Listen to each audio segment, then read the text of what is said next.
Welcome to the Let Me Be Free podcast. My name is Jackie. And my name is Alwyn. We're two sisters from Ireland living in Australia, navigating our healing journeys together, and this is our podcast, Let Me Be Free.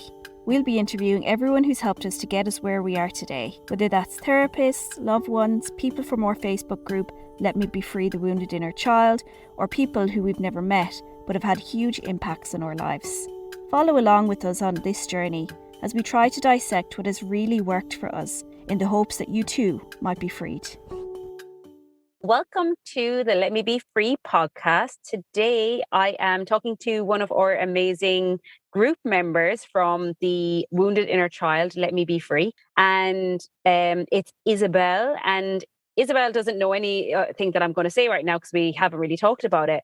But, you know, one of the things that I find the most incredible and beneficial about the group is people like Isabel who actually comment. People like Isabel who actually post, share what they're experiencing, and also comment for other people who are experiencing similar things. Because, you know, it's great. Yes, I can comment where possible. I'm only one person. I don't know everything. And I really think that, you know, the whole point of the community is where others, we can all share and we can all learn from each other. And that's really what prompted this specific podcast episode. Because Isabel had done a really amazing post, which I'm going to read out now. And just so many people resonated and so many of us could see ourselves in it. And I really wanted to get Isabel on so we could talk about not only that, but many other things healing. And so first of all, I'm going to welcome you. So welcome, Isabel. Thank you. I'm very excited to be on your podcast, even though it might hurt. Anything that hurts is worth it in the end. Yeah, it's all good. This is a cleansing and a purging. Perfect. Yeah. I'm here for it. So let me go ahead. And what I'll do is I'm going to read out the post and then we can chat. It'll be good as well. You can listen to it, kind of, you know, feel where you were in that moment, and we'll tease it out. We'll pull it apart and we'll both kind of dive into a conversation about it. So this was the 27th of October of this year, 2022.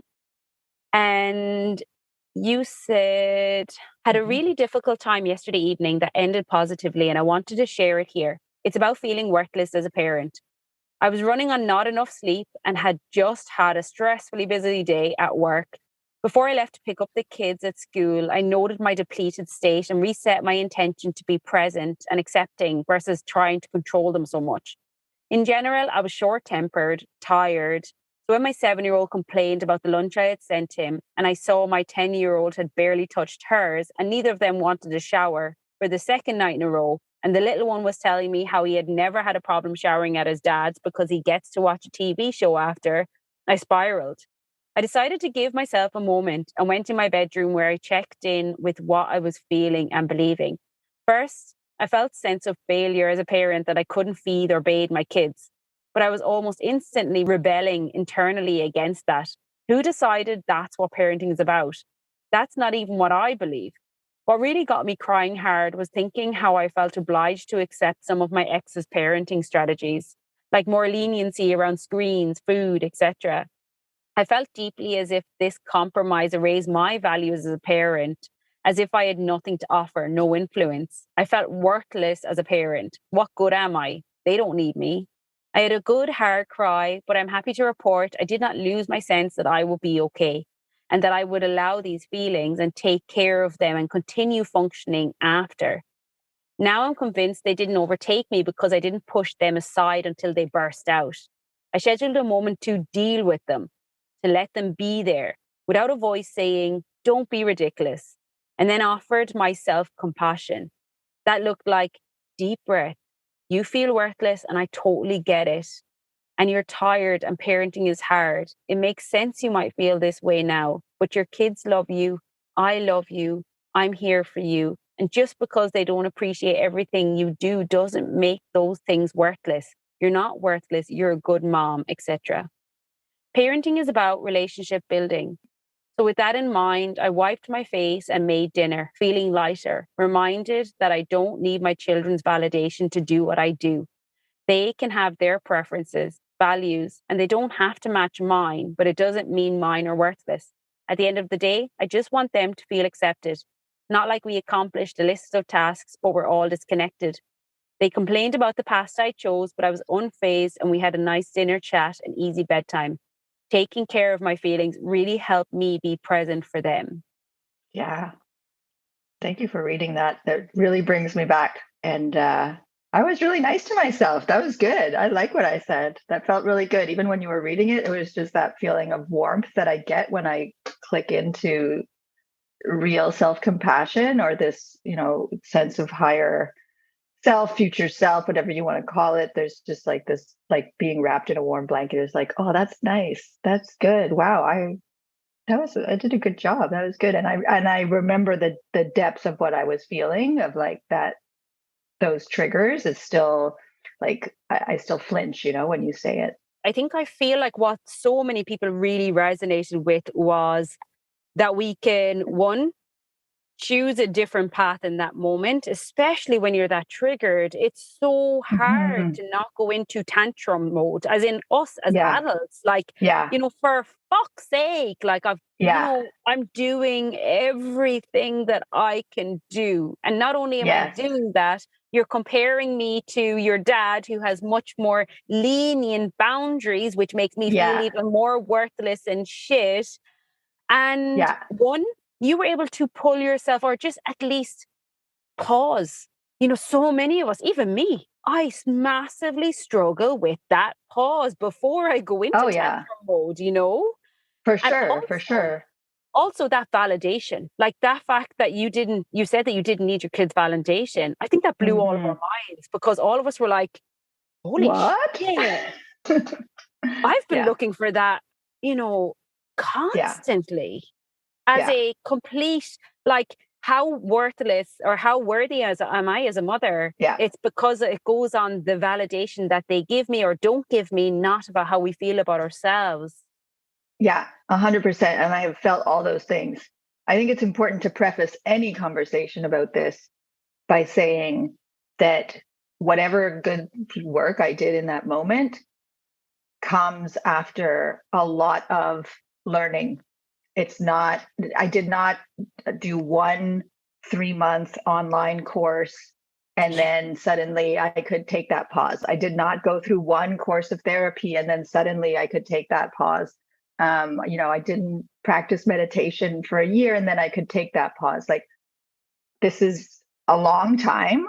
Layers. I always call it like layers. It's like you're just adding layers. And I often, when I comment, I mention Tara Brach, who is a meditation teacher. She's a psychologist. She's an American. She has a podcast too.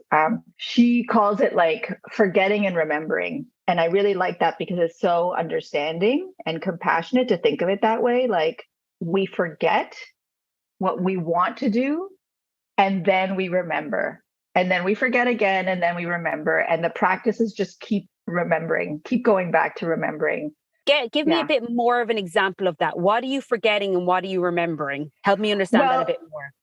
once you have the knowledge that you can pause, that there is such a thing as a pause, that, like, because if I go back to the beginning of my journey, let's call it, when I had kids and all my childhood traumas were triggered, but I didn't know what was happening. Like, I didn't know why I couldn't control myself. I didn't know why I was so upset and angry and exhausted and tired. And then even when I started to know, because I started going to therapy, and it was like, oh, there's a connection with your childhood. Even when I knew, I still didn't know that I could be mindful about it. Like, I didn't know any of that. Mm. So even when there's just the knowledge of it, I would still find myself crashing through that gate, getting upset. For me, like, if let's get right into peak shameful moments. Like, it was a hard bedtime with my kids. They were sharing a room. They were messing around. They wouldn't go to sleep. Like, I could, they weren't doing what I wanted. My little one is in front of me on the bed and he reaches out and smacks me, and I reach out and smack him right back. And in that moment, it was like my arm was disconnected from my body. It was like, what happened? And I knew it was just defensive. Like it was just an automatic defensive response. Like you just hit me. I'm like, oh, but there was only a vague knowledge that there was something I could do about that. So going from, that's a forgetting moment. That's like, vaguely that there's something that you could be doing differently, but you just forgot to do it. And then in a quiet moment on your own, doing that meditation or that reflection or whatever it is, or a prayer to say like, okay, that's not who I am. My intention is something else. That's remembering. And then the more you practice that, then the next times, the more space there is between when the kid does the thing that triggers you and when you choose to respond to the thing. Like that space, I feel, with practice, particularly mindfulness practice for me, that space just grows a little tiny bit every time. So I think one is like, it takes a long time. It takes a lot of layers of practice and different things. And two, an ingredient that I think you cannot do this without is self-compassion. I do not believe that you can heal relationships without self-compassion. I just don't see how that would be possible if you can't love yourself. I know people say this all the time, but I really had some insight about this where it's just like, if you can't love yourself, how can you possibly give this to someone else? You can do all the gestures, but it's not that real authentic, like I see your pain because I see my pain and I know how to be there with it and I'm not scared of it because I'm not scared of my own pain. Yeah, so much there is just so on point. Like, what you're saying about that, remembering intention, I believe just wholeheartedly that intention is one of the most powerful things that we can hold. Mm-hmm. Because you, I am such an advocate. And I know me and you have talked on the group about this before, actually, where I see these moments, my peak shame moments, as this is not initially when I didn't have a more awareness, I just will go into the shame spiral. This absolute self-hatred, self-disgust. I'm the worst mother in the world. I'm nothing. I'm no one. And it was only during my own healing journey that I kept on holding that intention. This is not who I am wanting to be. It's not who I'm choosing to be right now. This is completely unconscious because, like you had that one moment, but I was that pretty regularly, where my hands were doing things that I honestly, I swear to God, I remember being like, was someone else in control of my hands? Did and it's like you're watching yourself, you can see what you're doing and you can't stop it. It's like you can't stop it. Yeah. It's like I was like actually talking to myself in my head, Alwyn, he's only a little child. It's not his fault. This is not him. This is your own childhood. But this part of me was just so enraged. It was like tunnel vision. I couldn't. It's so hard to hold yourself back. Yet we find it so hard then to have that compassion for ourselves in that moment. And like you said, that's the thing. Remembering the intention. Yes. But I think the key thing is you cannot do that in that moment. Just like your kid when they're having a tantrum, if you've read like Dan Siegel and I remember his book, like Parenting from the Inside Out, I think it's called, but I think he has another one. Anyway, he talks about like the brain a lot and development and how in that moment when anyone is tantruming, so be it an adult or a kid, when you're like in high emotional mode, like you can biologically not really access like your prefrontal cortex. Sorry, I'm not a doctor or anything, but whatever. That your wise owl, as we call it with the kids, you can't do that. So the practice is doing that at another time. You're gonna mess up. It's going to happen because we're all humans and we all mess up sometimes. So you're going to mess up. So the practice of the remembering has to be at a different time so that when you get triggered again, you get to do a do-over. You get to try again and again and again and again. And it is that again and again and again. That's so important to say because it isn't overnight. It was not over months for me. It was a consistent failing and remembering where I wanted to go, who I wanted to be, and keep on having that self-compassion, that shaming myself and beating myself up was not getting me to the place I wanted to go. It was not getting me to the mom that I wanted to be. The vision I had was of this mom who was calm and loving. But like you said, that vision was not me loving everyone outside of me. That vision was of a girl, a woman who could love herself first in order to love those outside of her. And at that point, when I was reacting so unconsciously, going into those shame spirals, I had a hatred for myself that was beyond anything, that no one could hate me more than I hated myself in that moment. And all it created was that absolute suffering, not only for me, but it really disconnected me from my kids. The more that I would hurt them. And then while I was beating myself up for hurting them, I was pushing them further away. Then I got quicker at saying, Alwyn, yes, I know that you're hurting and I know that you didn't want to do what you just did. We're going to work on that. But right now we got to be there for Bobby and Shay. We got to repair. We got to show them that we love them and that we're going to try our best. And I just was trying to be very honest about that. Again, like you said, holding that intention of that vision of who I wanted to be. Yeah, that's super important, is that because in that, if I'm thinking back to if I was saying this all to me, way back, years ago, I'd be like, okay, but what do I do right now? Because right now, when stuff is happening, what do I do? Because this is not acceptable. Repair is all I can say. Repair is so important. Like apologize. I can't tell you how many times I've apologized to my kids. I continue to apologize to my kids because if I notice afterwards that I have messed up, I'll go back and apologize. Why? Why do I know how important this is? Not just because I read it, but because when I was a kid, and my dad was hitting me, and then he would go off to his man cave, and I would just be like upset in my room that this person that I had loved had betrayed me. I was always, always ready to accept his apology and move forward. And he never came back and apologized. He just acted like nothing had happened.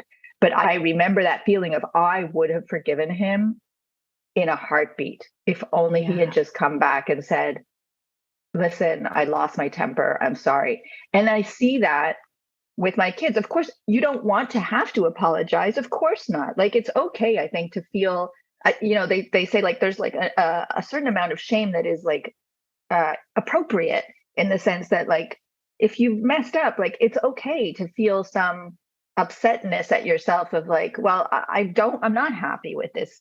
And so you apologize, and it doesn't make it better, but it soothes and it repairs. And I really also believe that a repaired relationship is stronger than a relationship where there has never been any damage whatsoever, and there's never been any moment of like real vulnerability and honesty, which is what repair requires. I really believe that. Isabel, I completely 1,000,000% agree with what you just said there. And I think honestly, if nothing else, if people don't take anything else except for that just one statement that you just said, like, I firmly believe the same. My sons have experienced some horrible shit with me. Like, I really was in a bad state during that year and a half, where they were terrified a lot of the time, and again, I was always repairing. Always, even though there was so much pain and I was in such a bad state, and there was so much inconsistency, and even that inconsistency within myself, I really was like, what's the point in apologizing when they know I'm going to do it in another hour's time when I can't deal and cope with life?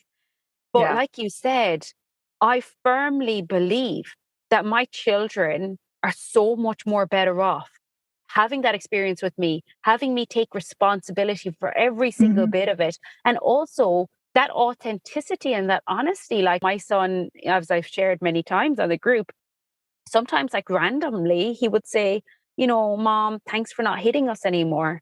And like, and he was so happy about it. And he was just so grateful about it. And I explained, like, I'm sorry that I ever did that, but I just had a really sad heart. It was never about you.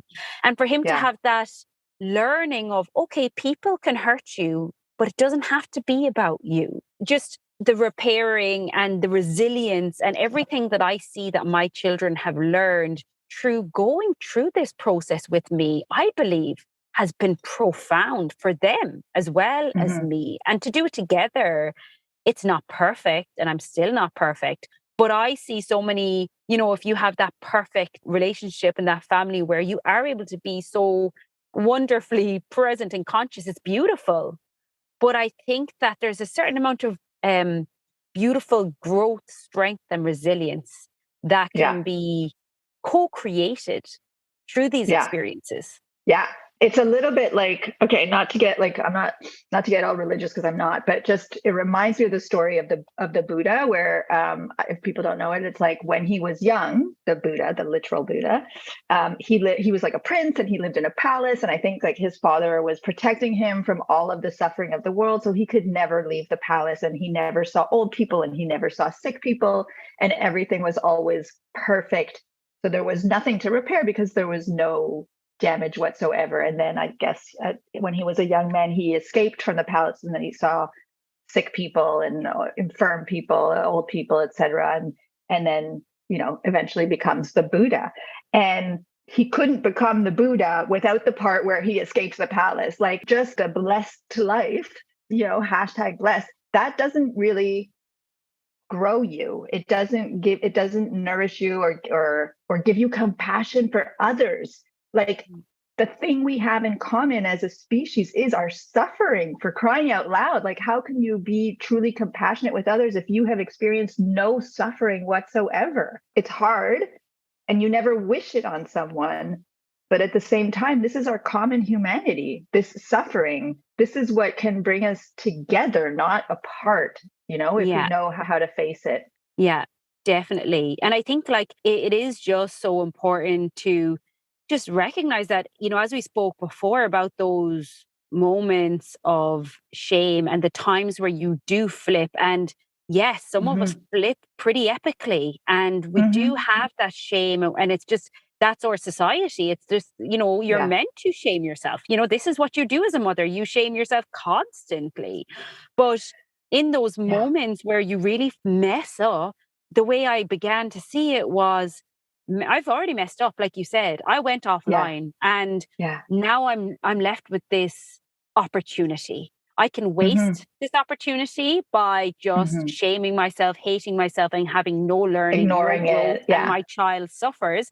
Or I can take this opportunity to heal a deeper layer, to show up in a more profound way. And I honestly found that those times where I fucked up the most, where I was just so deeply ashamed of who I was, what I was, it was in those moments that I found the most courage and the resilience to be like, no, I will not shame myself in this moment, because that means my son experiencing this right now will be in vain, and I will not have that happen. And so I will love myself in this moment, because that's what my fucking son needs right now. He needs me to love myself so that I can love him, so that he can love me back. Because we're getting it all wrong. We're getting it all wrong, that we think that our kids need us to hate on ourselves. No, like you said with your dad, we just want them to love themselves enough to not feel afraid to come and repair and say sorry. But it was his shame. It was that shame himself that stopped him from, coming to you. Yeah. 100%. Oh, for sure it was his shame. For sure it was his shame.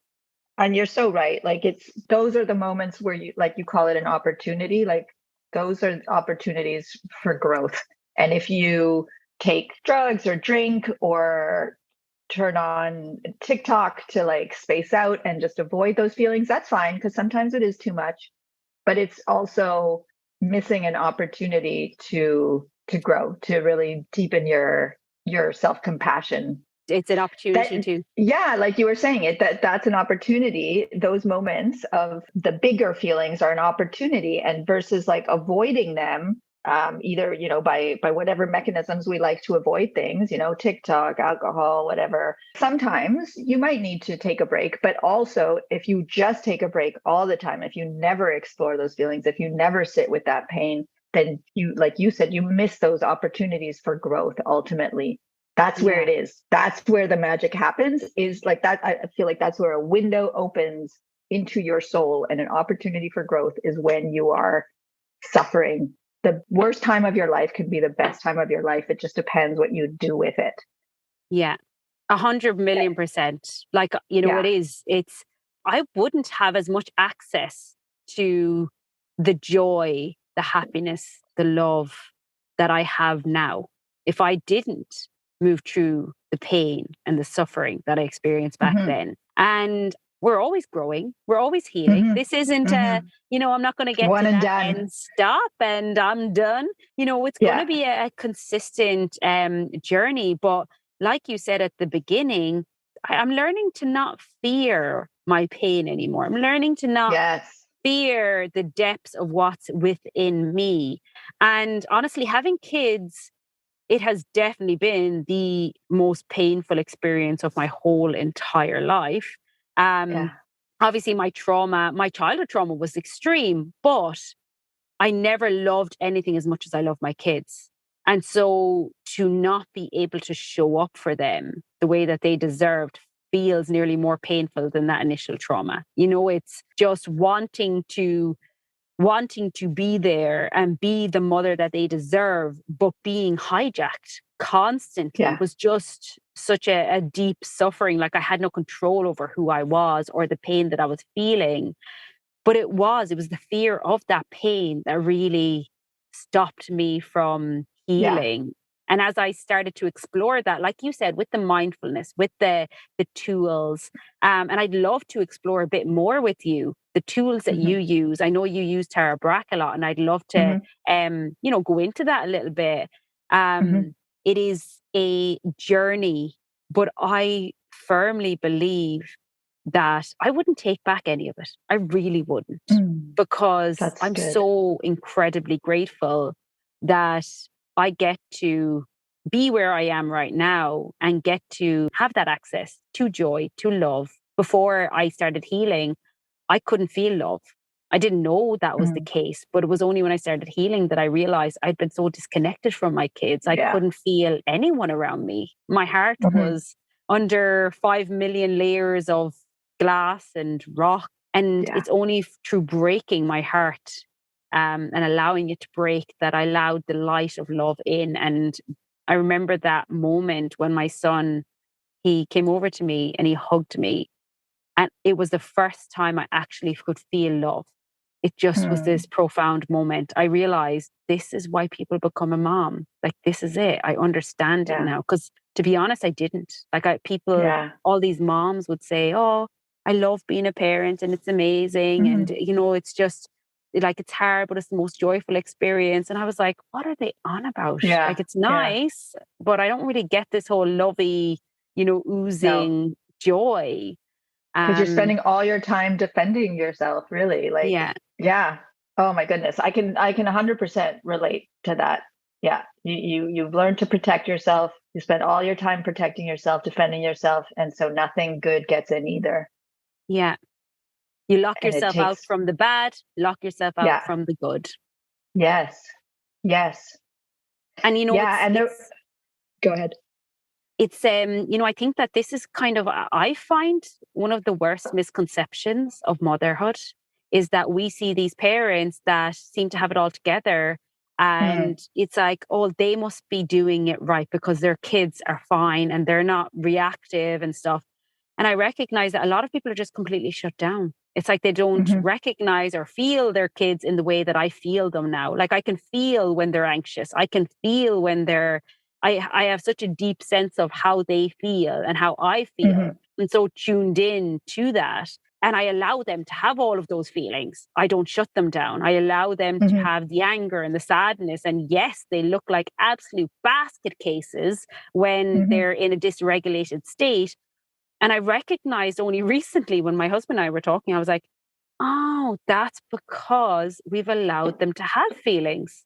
Other children that seem so perfect all the time, it's not necessarily that we're failing as parents, but maybe it's just that we've allowed our kids to get used to not being anything but themselves.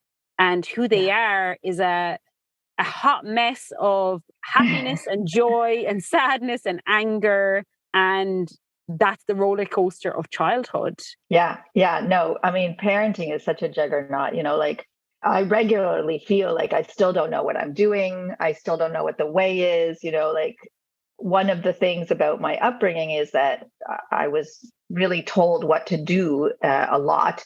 And so I'm still carrying this part of me that is like, just tell me what to do, like just give me the instructions because I can't figure it out on my own.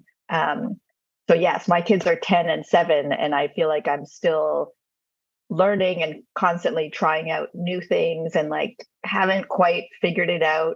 That post that you read at the beginning, that's from October. That's, not long ago. So sometimes it feels great. And I am sure, here's the crazy thing. I am sure, because people have told me, that some people think that I am one of those parents that has it all figured out. They see me and they don't know my life. They don't know those moments of shame or of like despair. They don't know that. You don't go around advertising that, at work or whatever, or to acquaintances. So you never know what's going on with people, or things can look a certain way, but it doesn't mean that they're all glossy. And I wanted to say something, before a couple of the examples you gave, especially like when we're triggered and we're saying things like, when we're like crying out.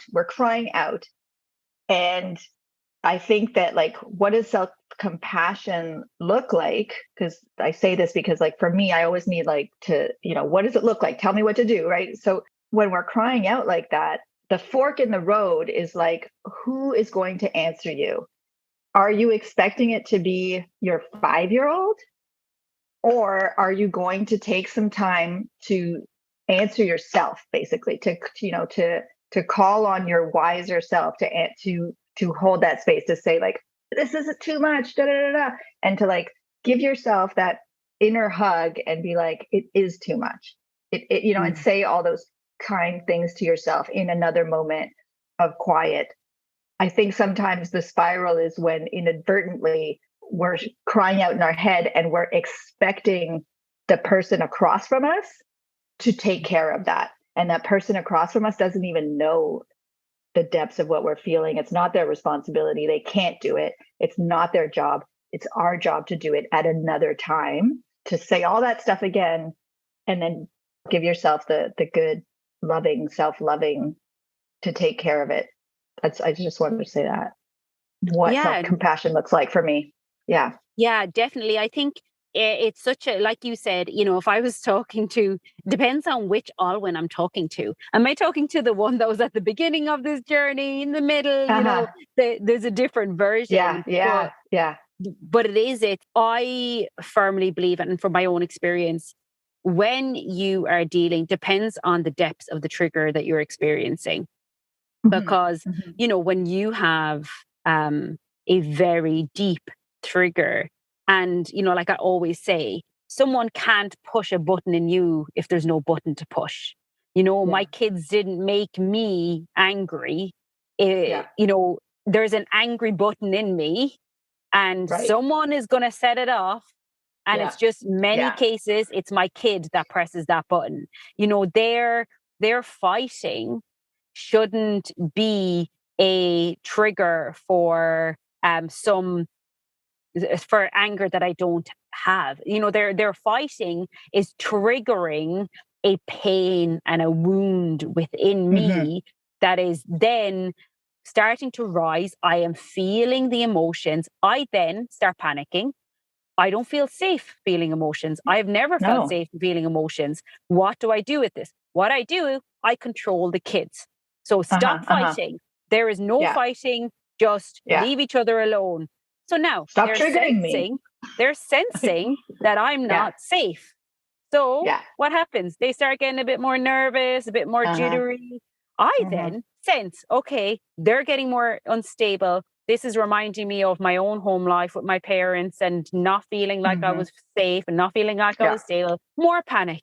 The emotion now is getting higher, deeper, stronger. And I'm going into full on, shortened of breath. really struggling, need to stop this fighting, because it is them, they're fighting, that is causing this anger. So if I control them, then I won't feel this way anymore. And so I get louder. Stop fighting now. And then they get more scared. So then they start to do even more crazy things, which triggers me into protective. Okay, Alwyn is not safe. We are here with her mom and dad. She is not safe. And so we need to get out the big guns. We need to get out that angry monster who is going to make sure that we stop.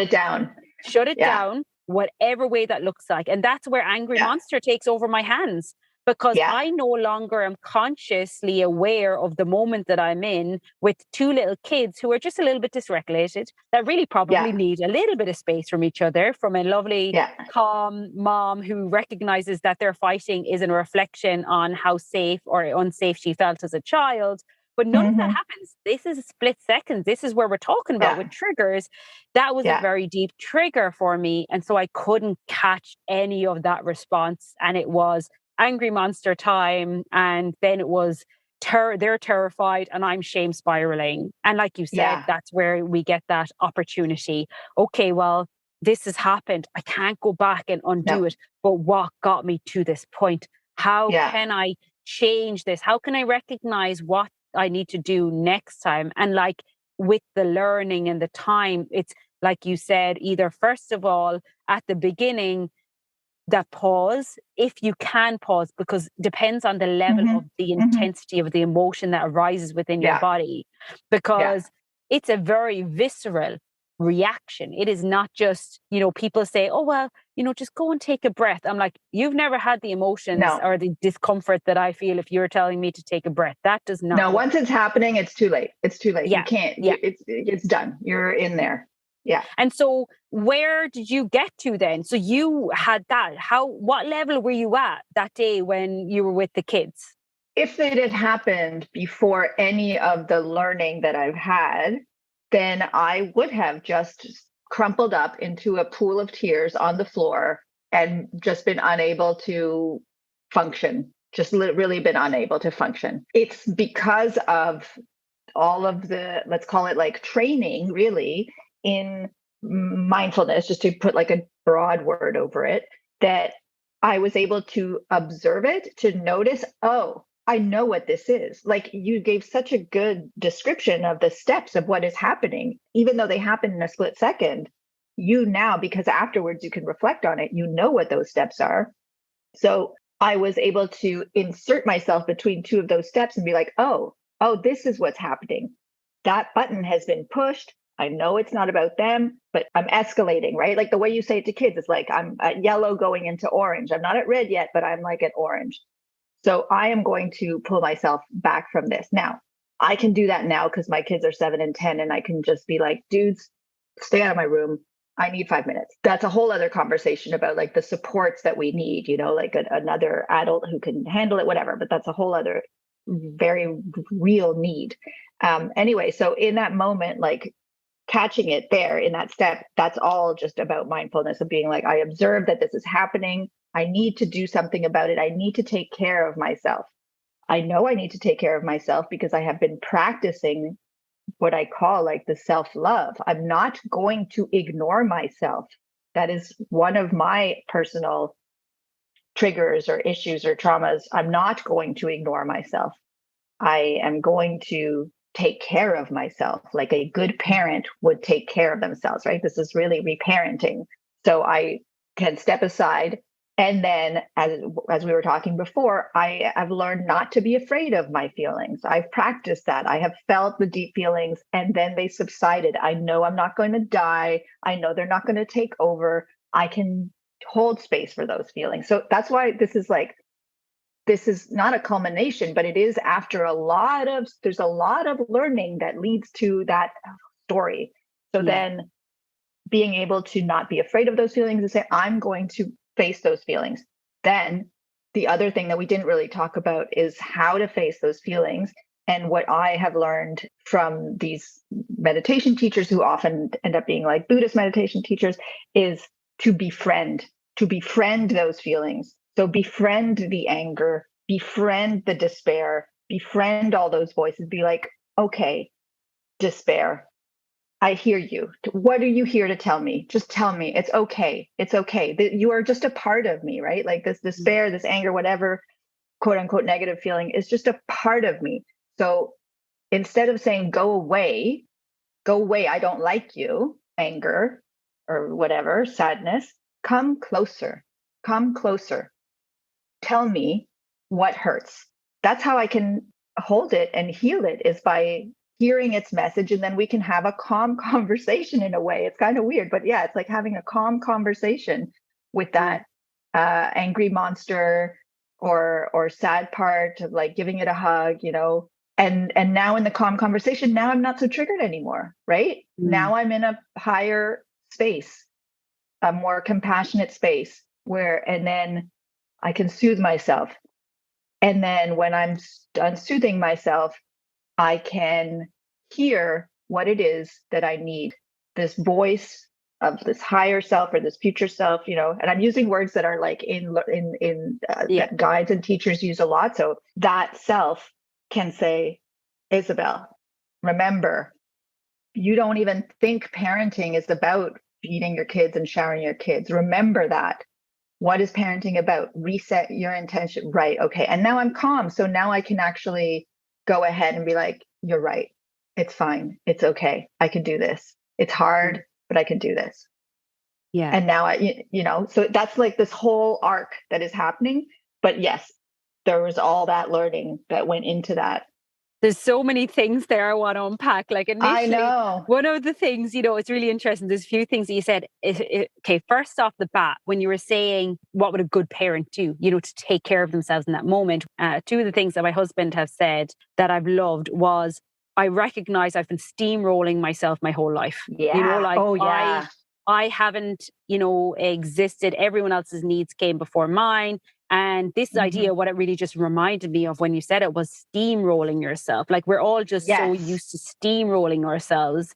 And the opposite of that, what my husband started asking himself, for quite a while there was, what would I do if I truly love myself in this moment? And that was massively transformational. Like he, and I started doing it myself, and I recognized, holy shit, I wouldn't do half of the stuff that I do if I truly loved myself in each moment. Like that time where, the kids were being so triggered, and my kids were fighting. And I was like, okay, just checking in and tuning in. And what would I do if I really love myself? And when I asked myself that, I was like, I'm so tired. We've been gone all day. I haven't sat down. I've been up this morning, and then I worked, and then I had kids. And I was like, wow, no wonder you're feeling so triggered and upset, and you're just tired. So this is a next point, which is really important.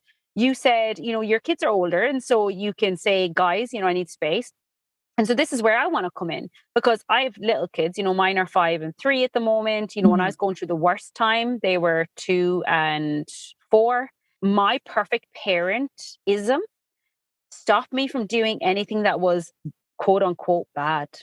And so I didn't want them watching TV. I didn't want them on iPads. I wouldn't get them iPads, no sweets. I was so obsessed with everything being perfect in their world that I totally disregarded that all of this was fantastic, being perfect about them not having TV and food and everything, while I was also losing my shit 24 hours a day, and they were being traumatized by their mom's anger and self-hatred.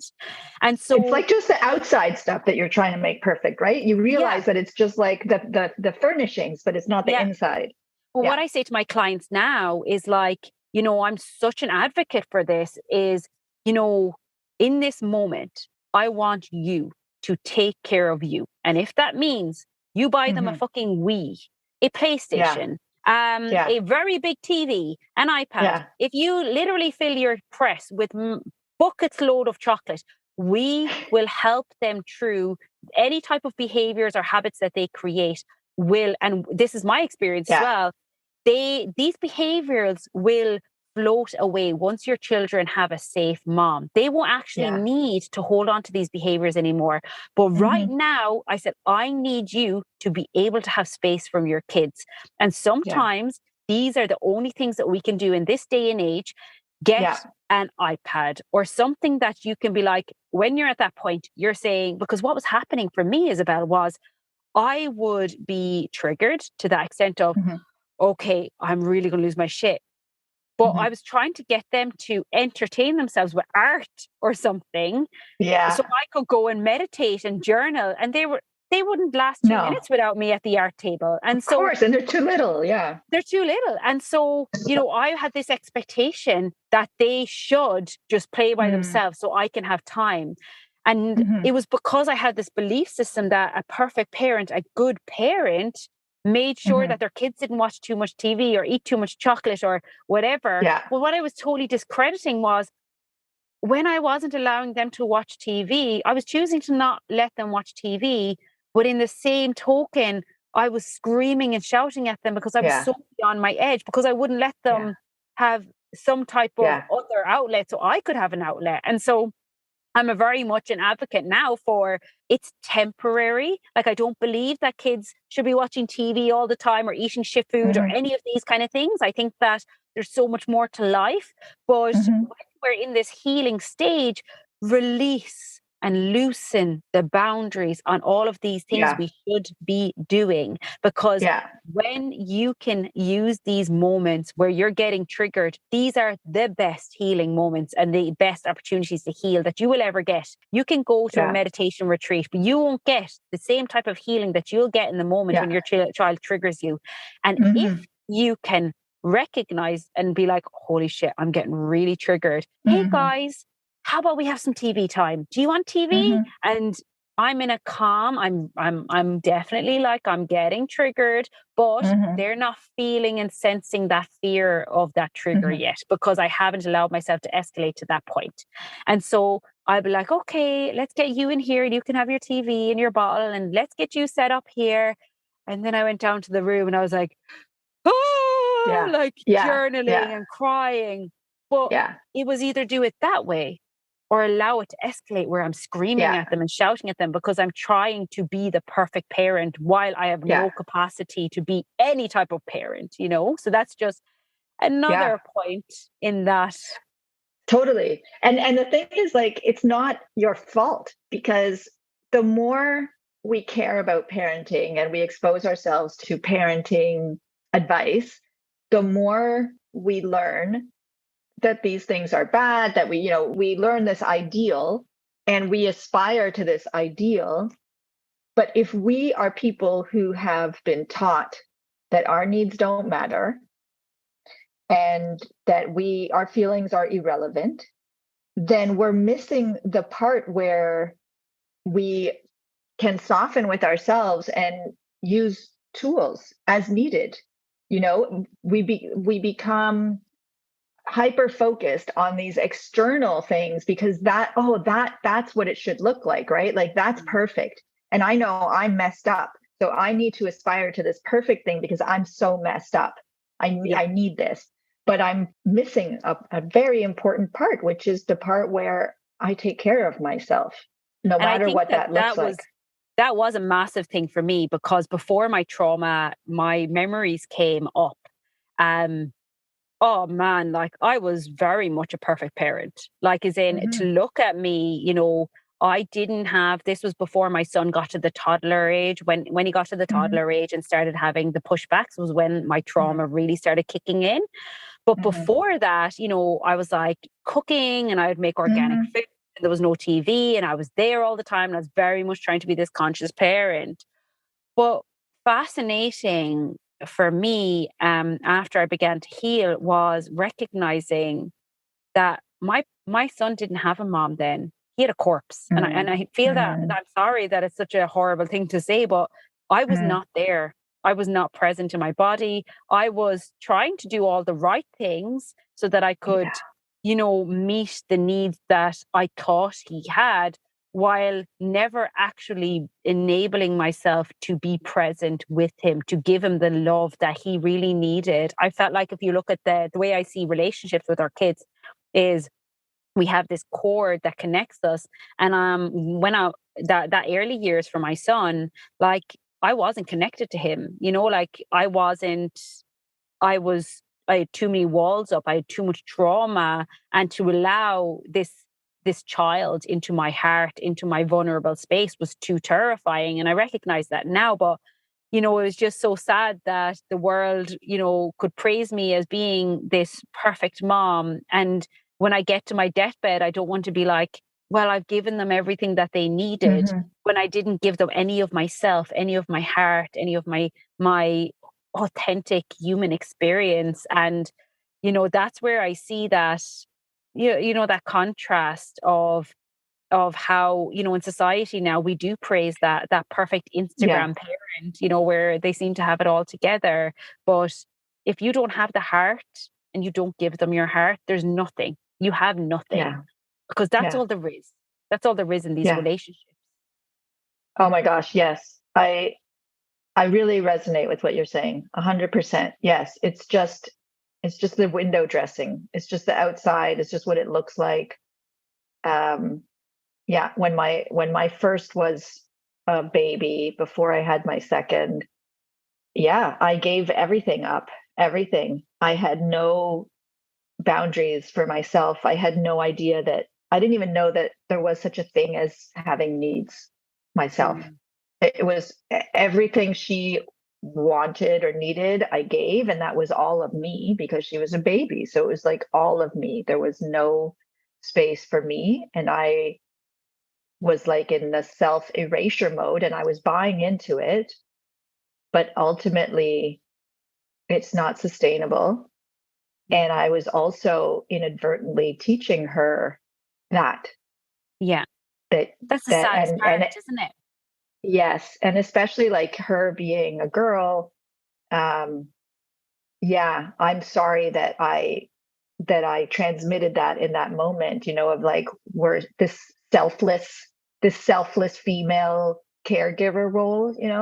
Yeah. But that's what there was. That's where I was at.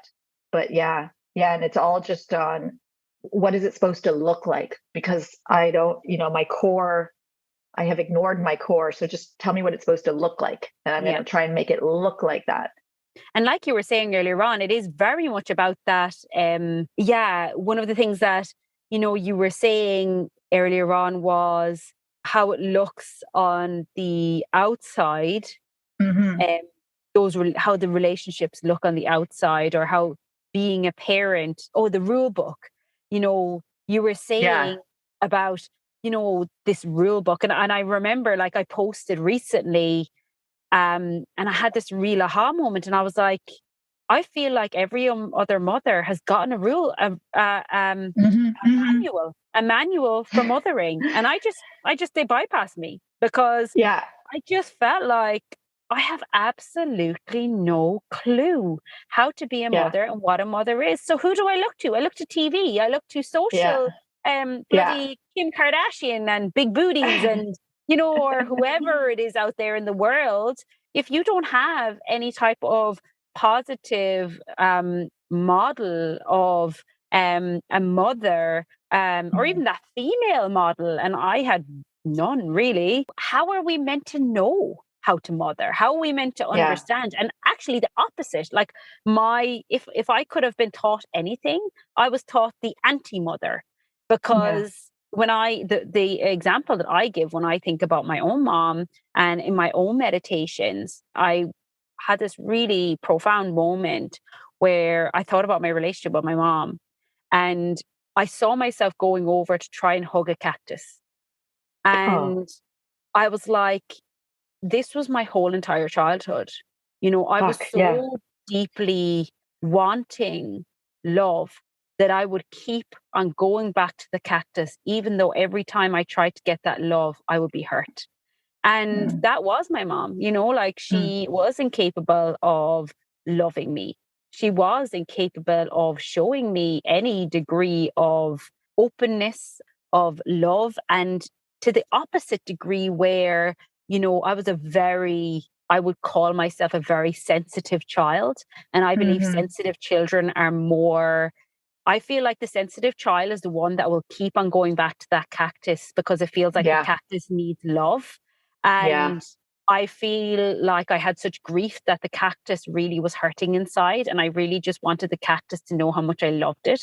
And so I'd keep on going back. And the more and more, I would just keep on getting more scars until eventually, I learned to stop going back. And I think that was the internalized then that, if my mom can't love me, then there's something wrong with me, because a mother innately loves their child. And her wounding meant that my loving her created more pain for her. So the more I tried to love her, the more that she would push back on me. The more that I tried to reach out for that love, the more that she would show me. She couldn't give it. She couldn't give it. So you're asking her for something. She knows she can't give it. She feels bad she can't give it. Some part of her feels bad she can't give it. It's like you're holding up a mirror, as children do. Yes. To her own issues. Like, you can't give it. And I think that pushback, that rejection, that constant rejection, that need so deeply to go to that cactus, it's just so painful, because it's like you just crave that love. It's that innate need within us that needs to have that connection, that love, that bond. But for something that you love so much to cause you so much pain, it's a very deep wound, and that is the mother wound. It's so many of us women have that. And then how do we parent? How do we parent with an open heart and with love when we have been taught to close down our heart in order to protect ourselves from that same rejection, that same abandonment, and that same pain, Well, that's the part where you have to start with yourself, really. Like, you have to start with yourself. Even if you already have kids, like, you just have to start with yourself, because it has to flow from somewhere. And the first person that you shut out is yourself, because you learn to, because we learn to. That's what they taught us, was like, ignore yourself, ignore your needs. You don't have feelings that matter, etc. So that's where it really starts. And then the tools for that, like for me, I mentioned the Tara Brach. The therapy that I did by accident was something called Schema Therapy, which is like inner child work. It's basically inner child work. So it's going back and saying, like, when, let's say something happens and you're triggered, it's saying, what does this remind you of? When did this happen to you earlier in your life? There's some visualization of that moment. And then what would you, as your healthy adult, what would you say to that wounded child? And so it's a reparenting kind of therapy. So you're reparenting yourself. And then the other thing that I like that's also related to reparenting is there's a Zen Buddhist master, Thich Nhat Hanh, who has these phrases that I love to use when I'm meditating, which is, darling, I'm here for you. I love to start that. It's just opens up so much. Like, I'm here for you. A nice word. It doesn't have to be darling. It can be whatever. I'm here for you. I know you're suffering. That's why I'm here for you. Aren't these the things that we wish our parents had said to us? And let's do it for ourselves. Let's treat ourselves like that. Let's give ourselves the best possible loving. And then in turn, we'll have access to it when our kids need it too. Yeah, definitely. And that, like, I think that's the empowering aspect of schema therapy or inner child work or parts work, whatever way it is, as long as you are becoming the guide, the absolute, higher self, whatever adult self, whatever resonates for each person. But it's, I feel like in the work that I do, I feel like the one thing that I push so much is never see me as your savior. Never, ever see me as knowing more than you. All I want to do really in the work that I do, all I aim to do and all I want to do is to create a safe container so that, one, I can see you in your pain, that I can hold you in your pain, that I can let you know that I'm here when you're experiencing that pain, because it's in the isolation of feeling that pain in that initial moment, in that initial time as a child, that really creates that suffering. And secondly, my greatest gift that I could wish any person to ever meet me, come across me, or work with me, or, have any interactions with me, is to create a relationship with them and their own inner being, their own inner child, their own inner parts. And so very much with me and in my work, I'm very non-traditional with the work that I do. I very rarely give people things to do. I don't like telling people to meditate. I don't like telling people to journal, because I want you to learn what is right for you. I don't want to give something to do and for you to shame yourself over it. You shame yourself enough, And so I'm very much, let's discover this path together. And I'll hold this beautiful container for you. And in that, I want you to get to know your inner child. So what I do is, when they have deep triggers or when they can't handle a trigger, they'll call me and I'll essentially be like, I'm here. I know, I see you in your pain. You are going to survive this. You're not going to die. You're going to be okay. That's all they ever need. It is nothing more than that. They can do everything else themselves. And that's the empowerment. This is it. Yeah. Everyone has the answers within themselves. All they need is one person to see it within them and to facilitate that journey back to themselves. And as my clients go on, it's that beautiful gift that I get to that point where I can start standing back. I can start stepping back and taking my hands away and being like, you've now come together. You have met, and you can hold that space for your own inner child, and you don't need me anymore. Creating that space for that relationship to blossom. But as you said, we as children, when your dad hit you, honestly, it's less about the fact that you were hit and more about the fact that you were left with the emotions of the rejection and the pain afterwards. I feel like so often we really get this wrong, that I just wanted someone to see me in my pain and to help me see that I won't die from the pain. Because I really felt like I would die if I felt any more of this pain. And which is why I disassociated so much. I disassociated pretty much my whole entire life. And in that, as an adult, I had to re-experience that. And the way I say it is, I press play on that trauma. And I had to then complete that trauma. I had to feel the rest of that traumatic memory as it moved through my body. And I was remembering how alone I felt in that moment, how isolated, how much pain I experienced. And that's where a lot of, either my clients or people I work with or people I know have those suicidal thoughts that really feel like, I can't do this. And so in that moment, I'm always like, but it's okay. You were a child back then, but you can do this now. And I'm going to be with you every step of the way. And so we're going to feel this together. And it's true that they recognize, wow, I actually didn't die. I actually can process the depths of this pain and this suffering, and I can be okay. But we don't know that until we do it, until we start to meet those big emotions, painful experiences. But we can only do that in community where other people can actually hold a bit of that space for us. Or, if you're unfortunate enough to not have that support, like I did a lot of that myself for such a long time. And which is hence why I created the group, was through my own experience of isolation. Yeah. And you make a good point that, the need for a guide is very important, especially in the beginning. I don't think that I could have learned as much as I have if I had been trying to self-help the whole time. There is a very delicate balance between when we talk about self-care and taking care of our own needs and being responsible for our feelings, and also the fact that humans are relational beings and that we cannot do anything in complete isolation. But this is like, I find it very hard to explain this balance, but I think that I have figured it out for myself. First, I do the check-in with myself and all the steps that we've described, and then that voice, that wise voice, can say, and this is what I need to get from the outside, and now I'm going to go get it. First is like me, check in, blah, blah, and then it's what do I need from the outside, but now from a more solid place.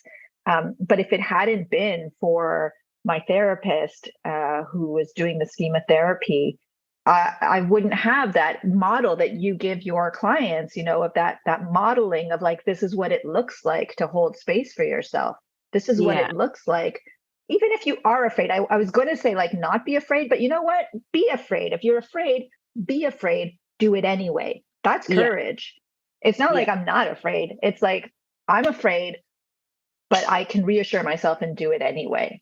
And I think like, fear, this is why I want this group.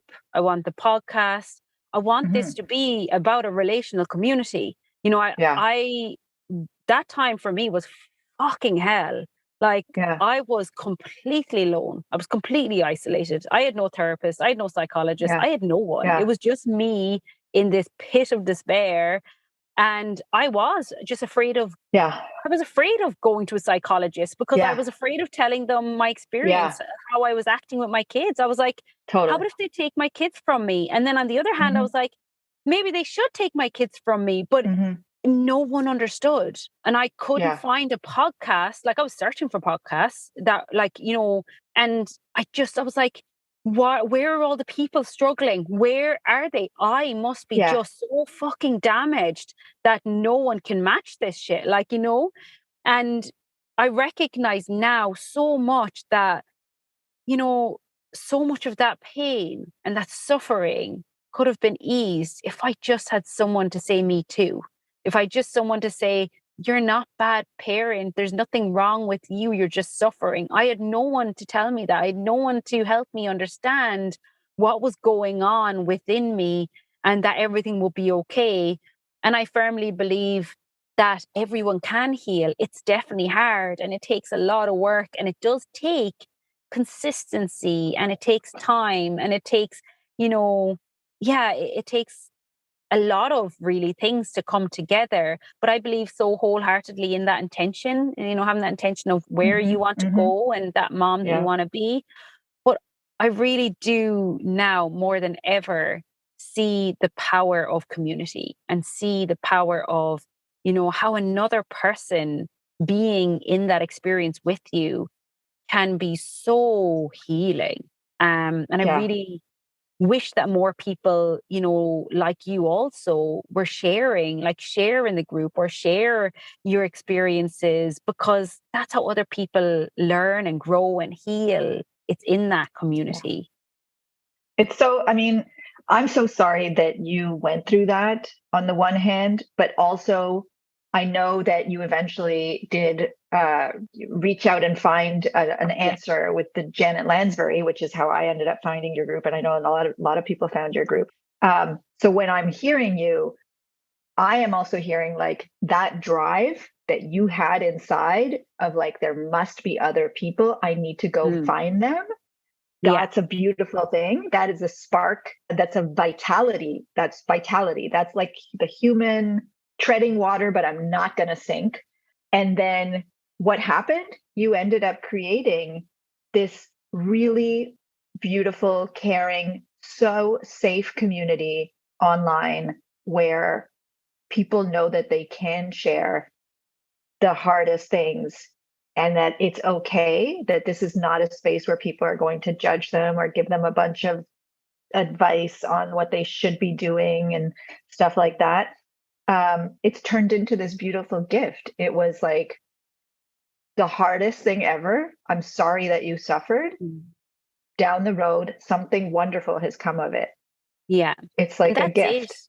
That's it. Like, I for some reason, I remember so vividly refusing to believe that this was it. Like, I just was like, I refuse to believe that I am a bad mother, like, or that I can't be better. I definitely believe that I was a bad mother in that moment and in that time, but I also wholeheartedly knew that I was suffering so deeply. But I was like, I refuse to believe that I'm the only one.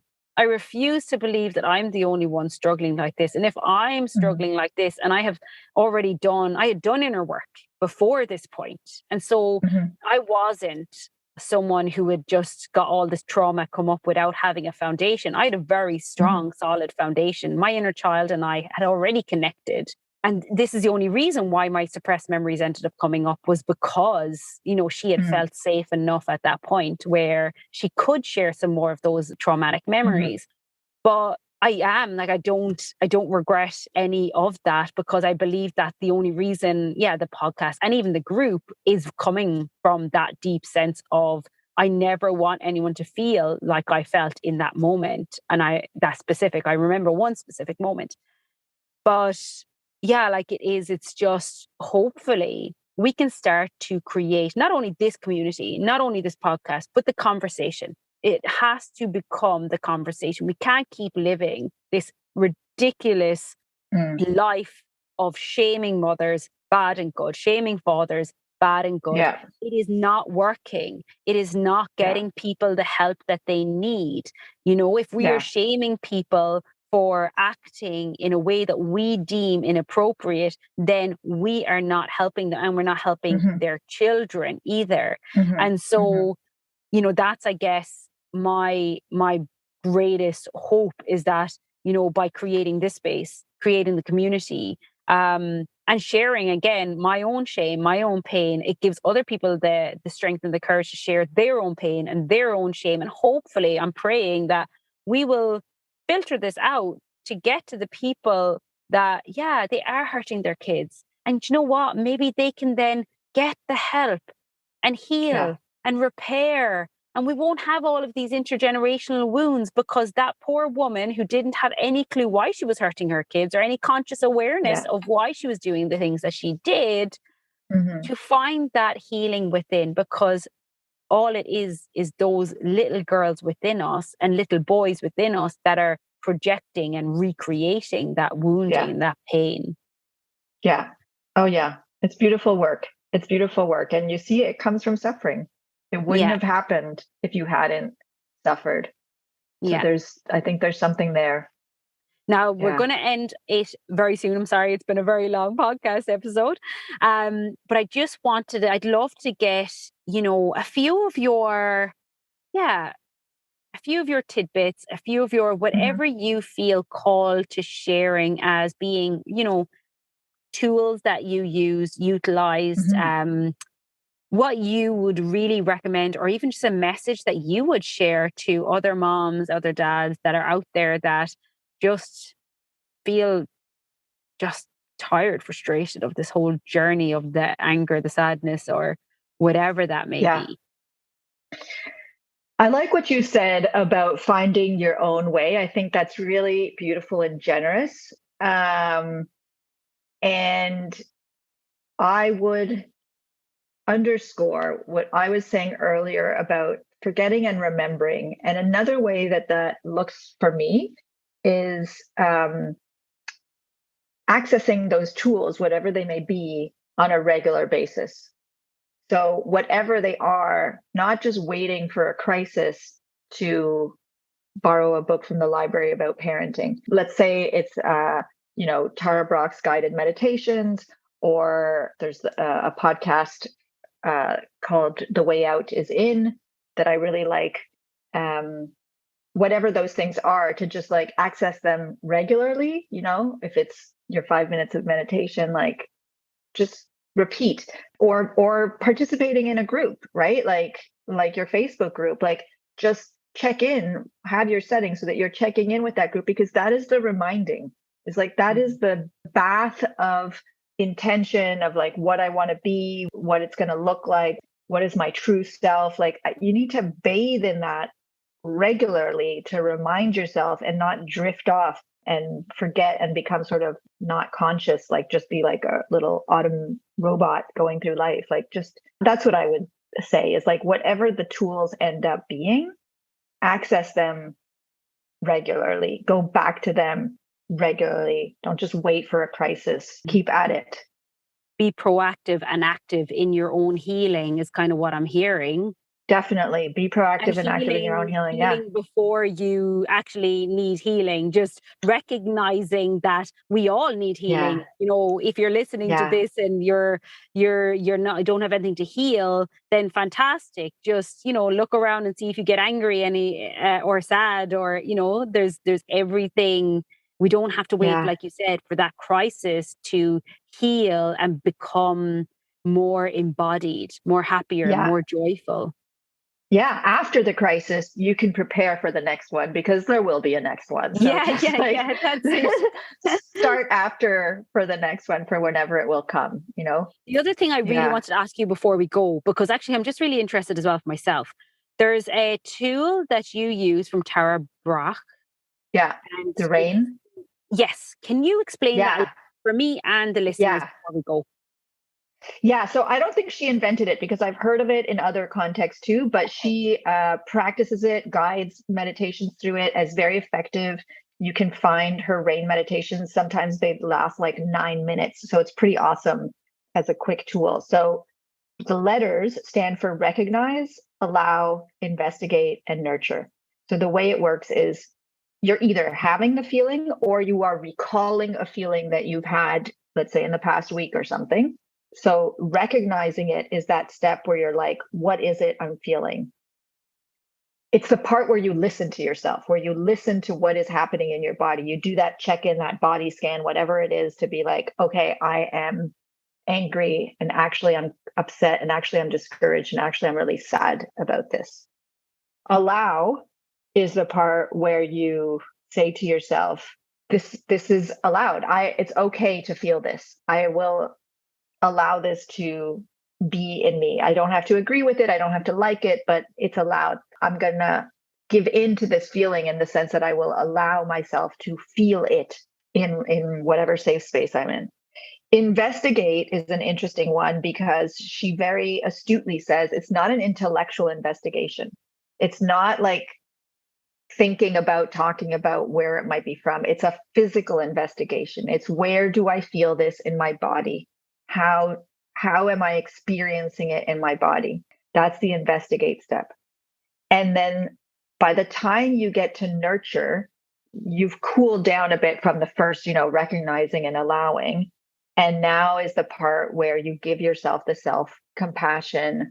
May I, maybe like a wish or a prayer for yourself of like, may I access inner peace? I don't know what it would be.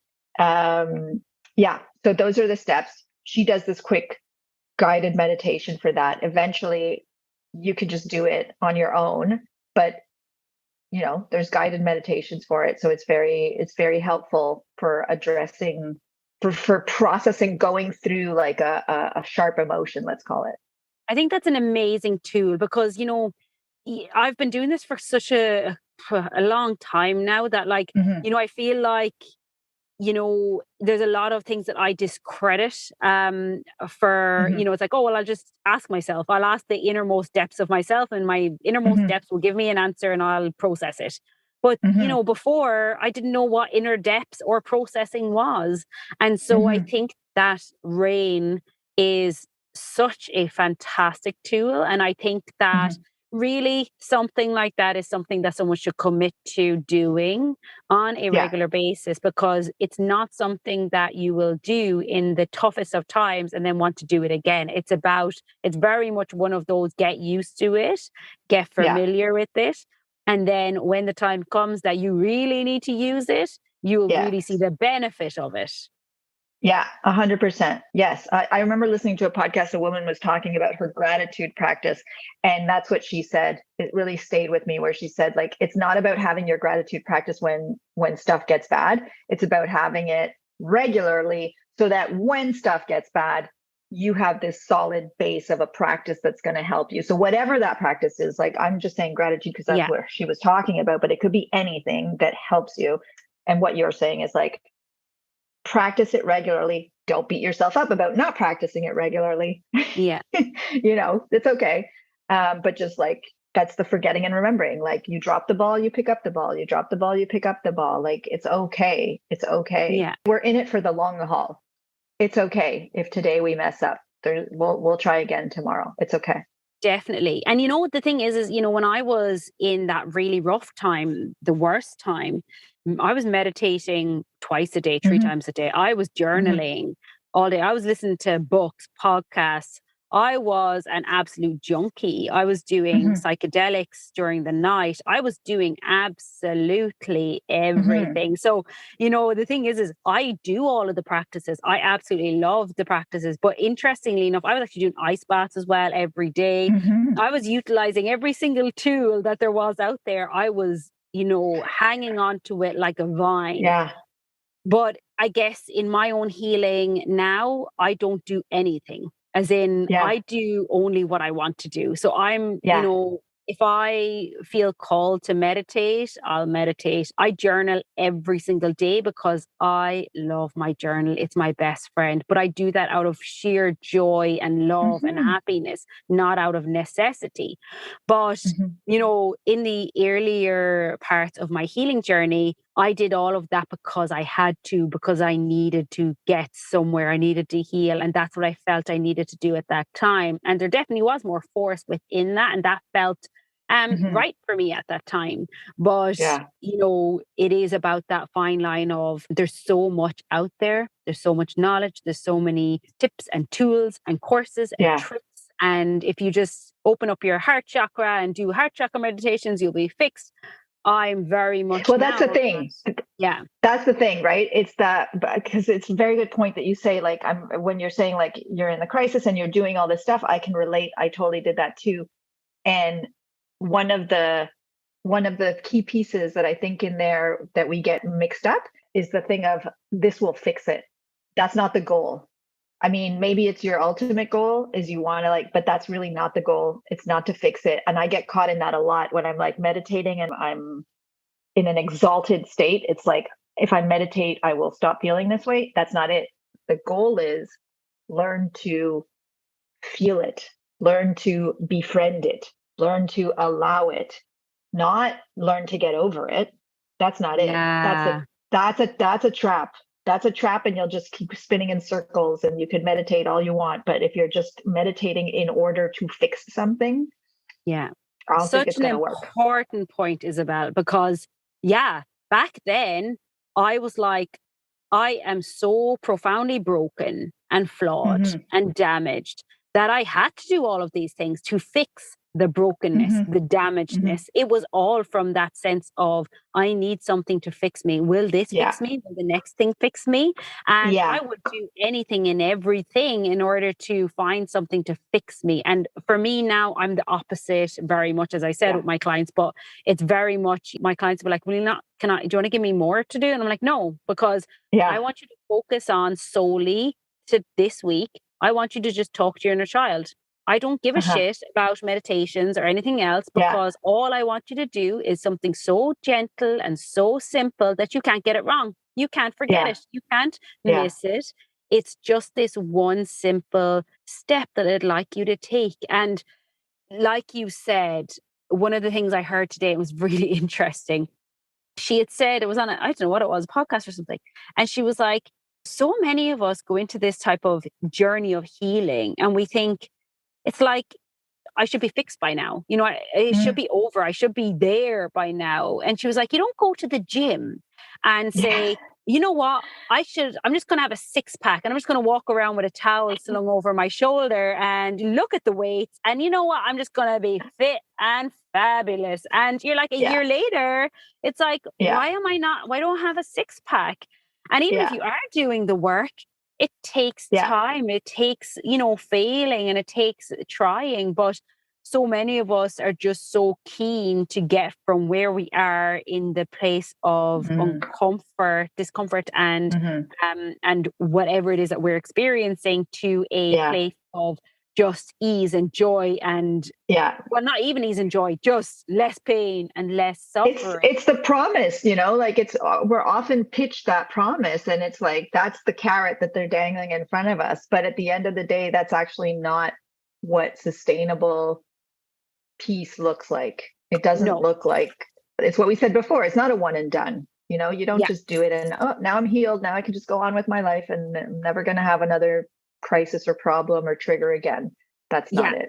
That's really not it. And it sets you up to fail. Yeah. And so honestly, we could talk for the I rest know. of the year. I'm I know. terrible for these things. They should never give me a podcast platform because I'll never shut up and I'll never come off it because I could talk to people so long. It's just amazing. But this is so inspiring. I really appreciate it. I could also just really, we could do podcasts about all of these different topics, like 2 hours on each of them, 100%. It's so inspiring. I love your group. I so appreciate your group. I'm so glad that you connected with Janet Lansbury, created a Facebook group, that I found it. It was really like what I needed in that moment. And I'm so grateful for it. I really, really appreciate it. And I do believe that you have a gift. Your empathy and your caring and sensitivity are a gift. I'm sorry that they were turned off for so long, but the world deserves to relish in your gift because it's really beautiful. It is. I'm not just saying that.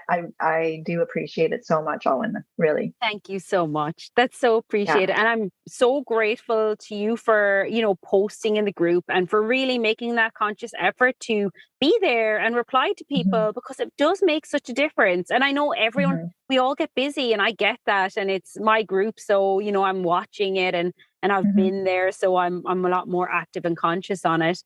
But it does make a difference. It really does. The fact that you post and the fact that you share, so many people get stuff from that. And I really hope that more people will begin to share, in the same light. And so I'm so grateful to be able to have you on. I knew that it would be a great conversation because I just know you're in alignment with the same, type of healing. And I really wish I could talk forever. I probably will get you on again, maybe in another year, and we'll just continue the conversation from here. Totally. But is there anything else like with regards, you want to share? Okay. You don't work in this space or anything, do you? I don't. I like aside, I guess, I feel like I don't know what my calling is, like I've done different kinds of work. I work in communications really. But I'm still looking for that calling, that thing. I'll have like a spark and then I'll be like, no, that's too much. I can't do that. But just yesterday I was having a holiday party with a group that I volunteer with. It's breastfeeding moms, and I semi-retired from the group, but I still go along. And anyway, so it's a lot of active listening and peer-to-peer support kind of thing. And as I was talking to some of the newer volunteers in that group, I had that spark of like, there's something in this peer-to-peer active listening thing. Like, I don't have the skills to be a trained therapist. I'm not academically focused. I don't knowledge. I'm like you. I'm very intuitive. Like I'm not so structured. And there's something there I feel is where I feel the best. Yes. And that's it. I call it the breadcrumbs. The universe leaves breadcrumbs for me, and I'm like, I'll follow them. I'll just leave them for me, and I'll follow them, and I'll try not to control and get in your way. But just listening and feeling, what's right. Because honestly, when I began, it was years and years ago. I hadn't a clue what I was going to do before I started health and life coaching. No career path really at that point. And I remember I read this book called The Art of Work. And it was really interesting because he was kind of saying everyone has something unique about them. And what are you good at? And I was like, everyone's good at, I was thinking everyone's good at talking to people and stuff. It's not anything special. But, I was like, okay, well, universe, just show me, what is it that I need to do? What direction do I need to take? And I'd seen this thing for health and life coaching, and I looked it up and I was like, oh, that looks interesting, but just parked it. And I was like, great. A year later, I got an email into my inbox randomly, hadn't got any emails, randomly, that there was a 50% discount on this health and life coaching. I knew it. I was like, the universe wants me to do this. And so I ended up doing that health and life coaching course, and it changed my whole entire life. Not because even the work and becoming a health and life coach and how much I loved that, but actually because of how much I learned about myself and how much I grew whilst doing that course in itself. and how much of a more deeper connection I got with my inner child, which all prepared me for my repressed memories to come up, for motherhood, and for the path that I will take now, you know? And so it's those breadcrumbs. They're just being laid for you, and you just But have the to. trust too, you trusted the universe is sending me this. I have some trust issues, I think, where guess where they come from. Where it'll like there'll be a crumb and I'll be like, no, this is a trick. No, this is not. And then they leave the same crumb there the next week. Yeah. I'm still on that journey. I'm gonna be like one of those people who finds their calling in their old age, and that's just what it'll be, because yeah.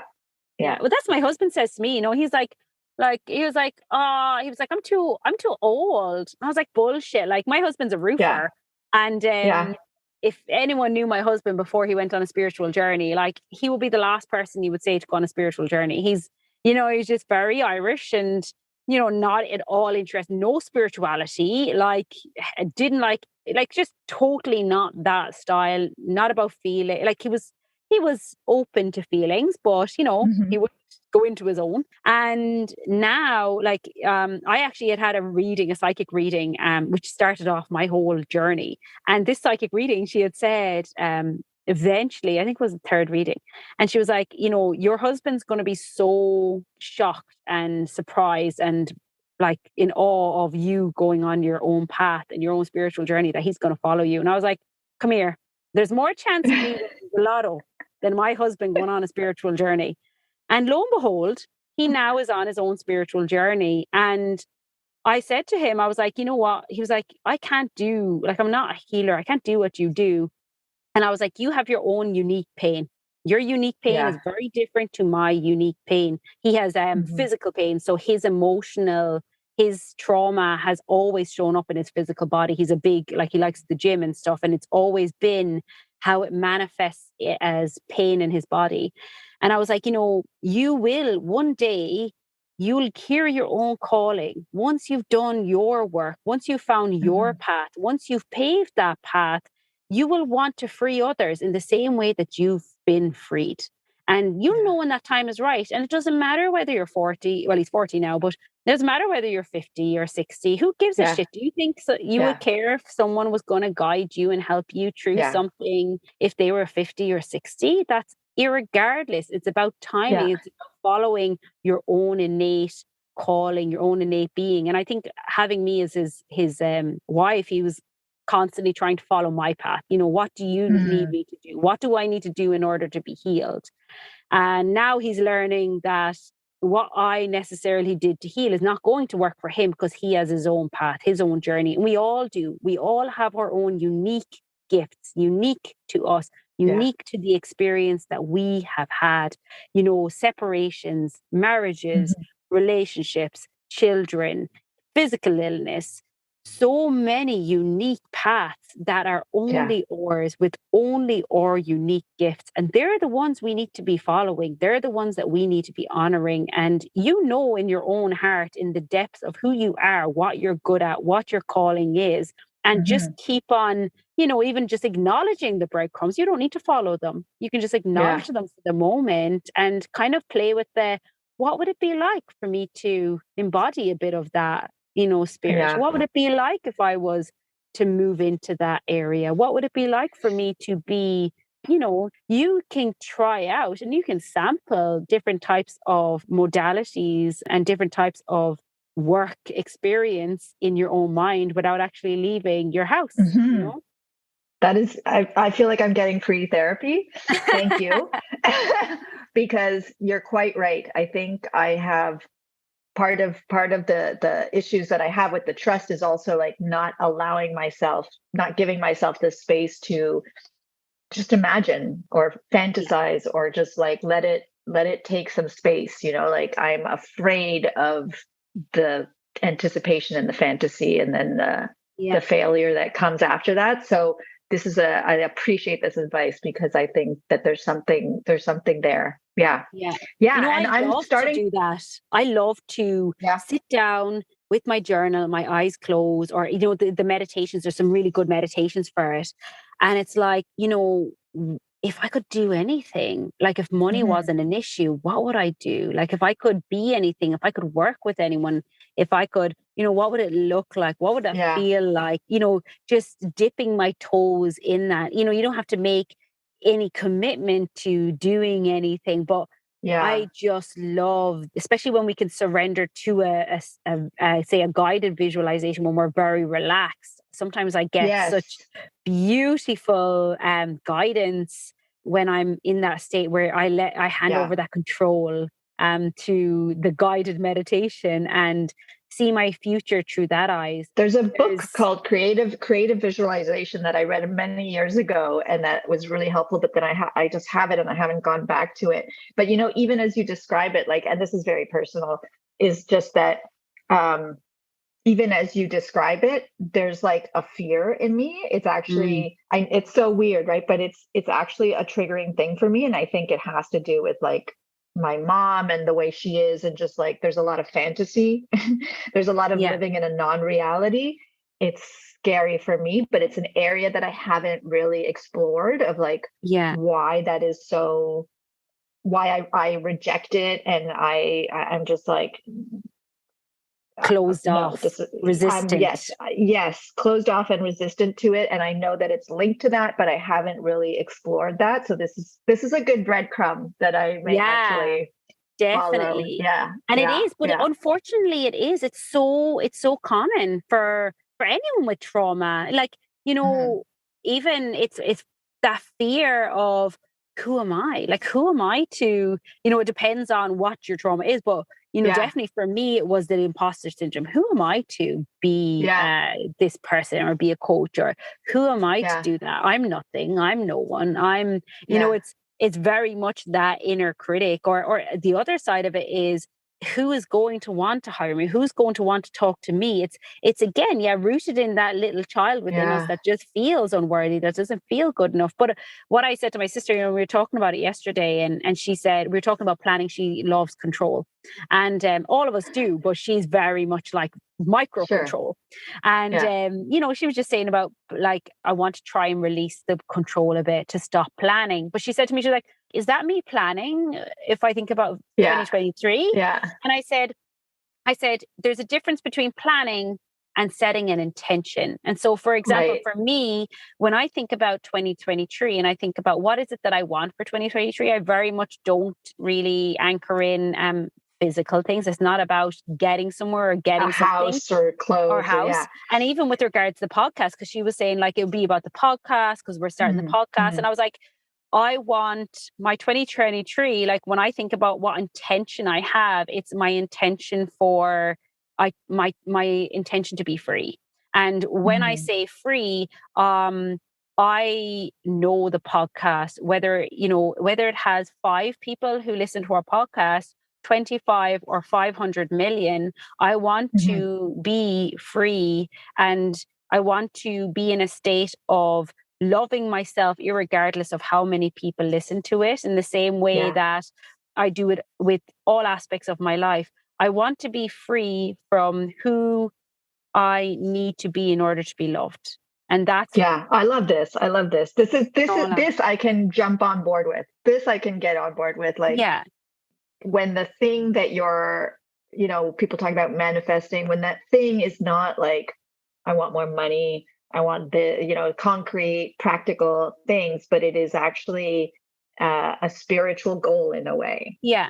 And that's it. Like I find, I find I nearly work backwards. So I'll say, I want to be free. Free has been my goal for the last few years.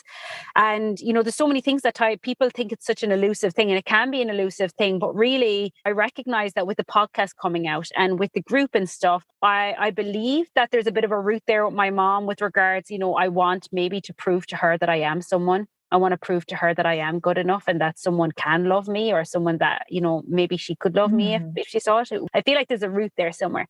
Ultimately, for as long as I feel indebted or needing of that validation from my mom, it doesn't matter how many people listen to my podcast, I'm still not going to be good enough. I'm still not going to be able to go back in time and be good enough. And so I want to be free from that. I want to be free from all the ties and all the cords and everything that says that I'm not good enough right now. I want to be free from the sadness and the anger and the shame. And I want to be free to experience joy and happiness, which is a trauma response. It's such a difficult thing for us to allow ourselves to experience. And within that freedom, then I take another look and I say, okay, what does that freedom look like for me? You know, with my kids, what does that freedom look like? And then I can paint a picture around that. I've got my anchor, I've got the why, I've got my freedom. And then I'm like, well, what does that look like with the kids? And it's like, I want to spend, when the time I spend with them, I want my life to be very much compartmentalized. I want work to be work. I want my kids to be me and my kids. I want to have that time where I'm present. I want to be free to be present. I want to be free within my own body and mind to be able to have space and hold space for them. And it's like in my financial life, what does that freedom look like? And so I'm like, I don't care how you get me this universe. This is just what I want. This is the freedom that I'm looking for, because I deserve to be free. Like everyone deserves to be free. And also with the house, like I really want a specific type of house. And it's a pretty nice looking house. But I don't have any qualms about that, because I'm like, I want to be free, and freedom feels like this light and airy and beautiful house. And I don't really care how much it costs. I don't really care what I need to do to get there. I just know that that's what I want, because that's what I deserve. Because my spiritual body, my energetic body deserves and needs to have a space that's beautiful. And I don't know how I'm going to get there, but I don't really care either. I just want freedom in all aspects. And let's try and create a life around that, you know? Yeah. There's a whole other podcast about finding that within yourself. There's a whole other podcast. I won't even start. Well, oh God. Okay, I'm going to end it now. I don't know. I was like meant to stop recording about bloody half an hour ago. God. We said talking. Thank you so much for being on the podcast. Yeah, I'm just so grateful that you were able to join us today. It has been amazing. Thank you so much for offering this opportunity. It's a gift. It's been a blessing. I so appreciate it. Thank you, Owen. Thanks so much for tuning in today, guys. All the links to the information we discussed in this episode will be in the show notes, including timestamps where we change topics, so if you want to come back later and just listen to one section, you can. If you haven't done so already, please join our Facebook group, Let Me Be Free, The Wounded Inner Child, and post either anonymously or not what's going on for you in your world. We'd also be delighted if you would share this podcast or the Facebook group with one person who you think would benefit from the information. Be alone, Mahaguf. Have a beautiful day.